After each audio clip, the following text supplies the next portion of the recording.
Nah, jadi apapun Bapak Ibu sekalian itu cari sesuatu yang bisa kita syukuri. Tadi pagi ya ada pengusaha dari Boyolali yang saya dampingi, dia udah banyak progres dalam kehidupan, ya, dia selalu mengucap syukur. Dia katakan keajaiban-keajaiban sudah banyak terjadi. Dari kehidupan yang sangat waktu itu mengalami kehidupan yang kurang baik-baik saja. Dengan mengucap syukur setiap hari yang kita ajarkan ada perubahan dalam kehidupan. Tinggal nanti pandai-pandai cara kita mengucap syukur. Ya, kemarin tak kasih contoh ya, anak saya yang pertama itu, yang namanya Theo, itu dulu nakal. Semakin saya lawan, ketika saya kasar dengan dia, semakin jadi, Pak. Semakin jadi. Bahkan saya itu kan nggak seneng anak tatonan, tapi anak saya nomor 1 pakai ada tatonya. Karena Pak, saya dulu sering melawan, sering marah, sering saya bentak, saya berlaku kasar. Ketika Theo tadi melakukan kesalahan, saya bentak, saya marahi, saya berlaku kasar. Hal itu tidak membuat anak saya menjadi baik. Tetapi ketika saya merubah cara saya tadi, ya setiap pagi saya katakan, Tuhan, hari ini aku bahagia dan mengucap syukur untuk anakku Theo yang lemah lembut, yang nurut, yang rendah hati, yang berbakti pada orang tua, yang menyenangkan, yang membanggakan. Itu berubah dengan sendirinya, Pak. Jadi justru kehidupannya menjadi berubah, tidak melawan. Bahkan dulu kalau mau tajak pergi berdua aja nggak mau dia. Jadi udah membuat front dulu dengan saya. Tapi dengan saya ucapkan terus menerus tadi, saya mengucap syukur. Tuhan, hari ini aku bahagia dan mengucap syukur untuk anakku Theo.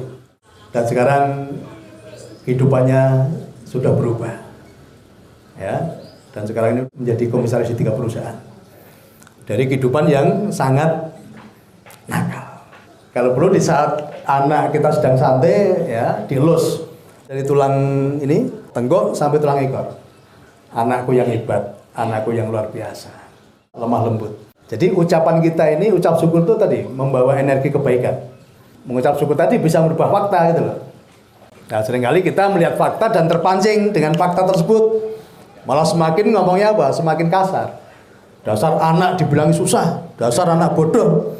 Belum ada kelimpahan, tapi selalu ucap syukur. Tuhan, terima kasih untuk hari yang baru, kehidupan yang baru, terlebih untuk kasih setiamu yang selalu baru.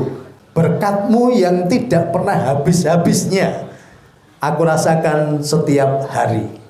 Gitu Pak caranya. Jadi apapun syukuri, nanti ada kuasa penciptaan di sini. Tapi kalau kita melawan, kita berontak, kita emosi, ya semakin membawa kehidupan semakin ke dalam kehidupan yang tidak baik. Jadi tidak ada hal yang kita tidak bisa syukuri.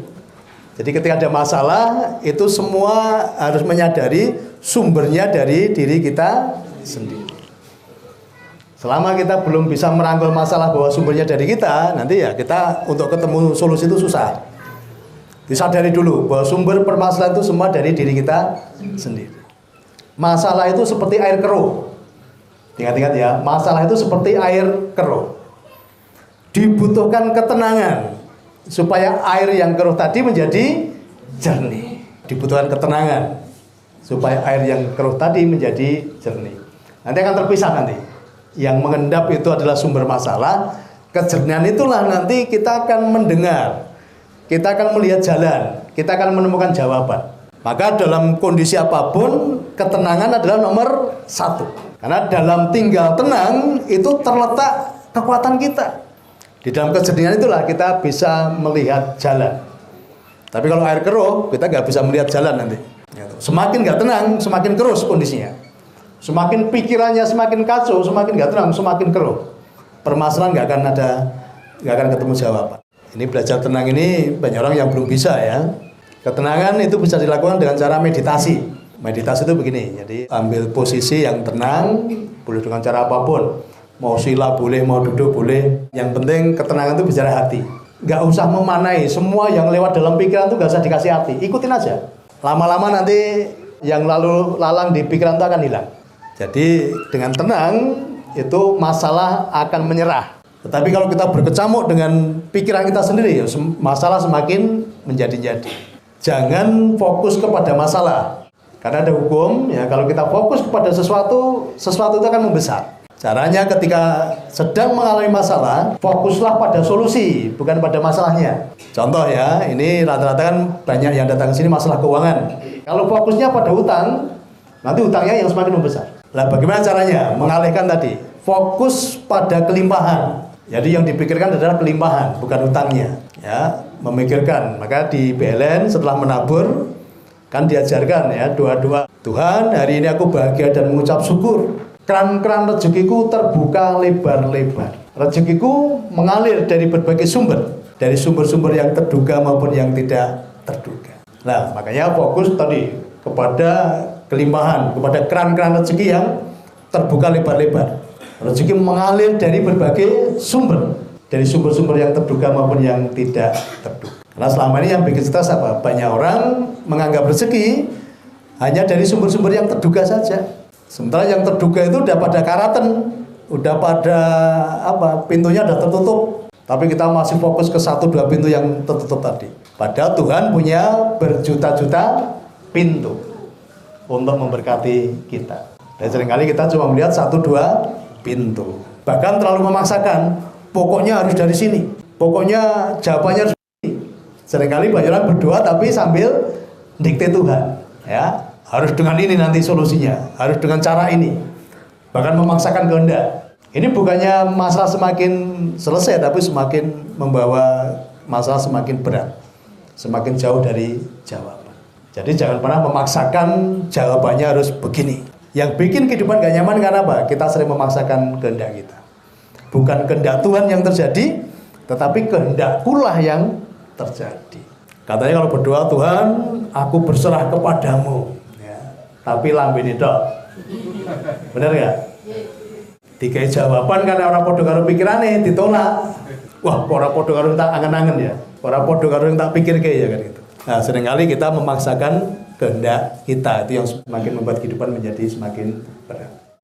Karena kita ini tidak ada satupun hak yang bisa kita pertahankan. Bahkan nyawa saya pun nggak bisa berusaha pertahankan. Maka seringkali masalah terjadi apa? Karena kita seringkali mempertahankan hak kita, ego kita. Maka belajar ya, belajar melepaskan hak. Belajar untuk tidak terlalu mempertahankan hak kita. Justru hukumnya ketika kita melepas, kita akan menerima. Ketika kita rela melepas, kita akan menerima kembali. Itu hukum. Tapi kalau kita mempertahankan hak, kita akan kehilangan hak. Ya, semakin kita pertahankan, semakin banyak kita kehilangan. Tapi semakin kita banyak melepas, kita semakin banyak menerima. Nah, ini perlu proses karena tidak mudah orang untuk melepas hak tadi. Maka tokoh yang mengatakan, belajarlah kepadaku karena aku lemah lembut dan rendah hati. Ketika kita tahu salah, kita mau berbalik, mengakui kesalahan dan melakukan pertobatan, itu namanya lemah lembut. Tapi seringkali banyak orang udah tahu salah, dibilangi ngeyel. Ya, itu tidak lemah lembut. Dan rendah hati. Rendah hati itu apa? Tidak ada satupun yang bisa kita pertahankan dalam hidup ini. Termasuk harga diri kita. Bahkan nyawa kita sekalipun. Nggak ada yang bisa kita pertahankan. Hidup belajar untuk melepaskan supaya kita menerima. Tapi kalau kita mencengkeram, kita tidak akan bisa menerima apa-apa. Kemudian ketika kita gagal di satu titik, selama ini banyak menganggap orang kalau gagal di satu titik tidak ada harapan lagi kan itu kan. Akhirnya malah ganti usaha baru. Lupa bahwa di usaha baru itu masih perlu belajar. Ya, uang belajarnya tinggi. Maka sering saya katakan kegagalan itu bukan lawan dari sukses. Tapi kegagalan itu teman seperjalanan menuju sukses. Dirangkul kegagalan itu dan kegagalan akan membisikkan, bro, maju lagi bro, dengan cara yang berbeda. Tetap di bisnis yang sama dengan cara yang berbeda. Dipelajari dulu kegagalannya. Tapi ketika gagal dalam satu bidang kemudian pindah bidang baru, ini sekolah baru ini. Ya, kita ketemu lingkungan baru, ketemu orang baru, ketemu model yang baru. Inilah tempat belajar sangat tinggi. Nah, nanti gagal di sini, ganti lagi tempat lain lagi, belajar lagi. Nah, uangnya habis hanya untuk belajar. Maka perlu namanya mentor, ya. Mentoring itu penting. Kenapa banyak orang bisnisnya nggak jalan? Kenapa banyak orang sering gagal dalam bisnis? Kenapa? Tidak ada mentoring, tidak ada pembimbing. Nah, maka di BLN ya, kami mendampingi, kami sebagai mentoring, ya mengarahkan, bisa konsultasi dengan kami. Bisnis apa yang baik? Ya, bagaimana cara menjalankan? Bagaimana dalam mengatur keuangan, mengelola keuangan kan gitu. Jadi BLN ya kami para mentor di sini itu seperti Google Map mendampingi arah dari semua anggota-anggotanya kan gitu. Nanti tinggal diajak ke sini, kita akan dampingi, kita akan arahkan. Kalau ada pelajaran, uangnya nggak hilang, tenang saja. Uangnya baru pindah tempat, ya. Nanti akan kembali lagi dengan membawa teman-temannya.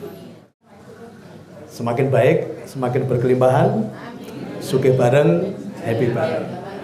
Wassalamualaikum warahmatullahi wabarakatuh.